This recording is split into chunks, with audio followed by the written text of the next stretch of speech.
سے لے کے غرب تک جدید سائنٹیفک ریسرچ ہونے کے باوجود، جدید دنیا کے ہر طرح کی ایجادات ہونے کے باوجود، ہر طرح کے آلات ہونے کے باوجود، وہ دنیا کی سائنس انسان کو سکون نہیں پہنچا سکتی۔ اگر آج بھی انسان سکون کا متلاشی ہے تو وہ سکون نہ ہی اسے مال و دولت سے میسر ہے، اور نہ ہی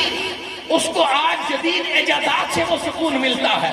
سکون صرف اور صرف اللہ کے ذکر سے انسان کو ملتا ہے۔ اور آج جدید سائنس پڑھنے والا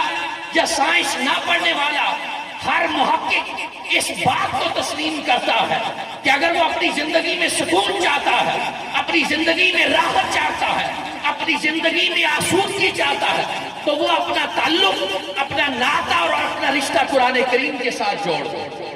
جب تک وہ قرآن کے ساتھ اپنا تعلق نہیں جوڑتا، چاہے وہ بڑے بڑے محلات بنا لے، بڑی بڑی گاڑیاں لے لے اور حکمران بن جائے، وقت کا سربراہ مملکت بن جائے، لیکن جب تک اس کا تعلق قرآن اور صاحب قرآن کے ساتھ نہیں ہوگا، تب تک اس کی زندگی میں سکون نہیں آئے گا۔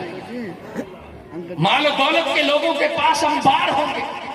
لیکن ایسے صوفیاء کے دروں پہ آ کے اپنے ذہن میں تلامس کرتے ہوں گے کہ حضور پیر طریقت دنیا کا سب کچھ دیا ہوا، لیکن ہماری زندگی میں سکون نہیں ہے۔ تو پھر ایسے صوفیاء اپنے دروں سے امن کی، محبت کی اور سکون کی خیرات انہیں عطا کرتے ہیں۔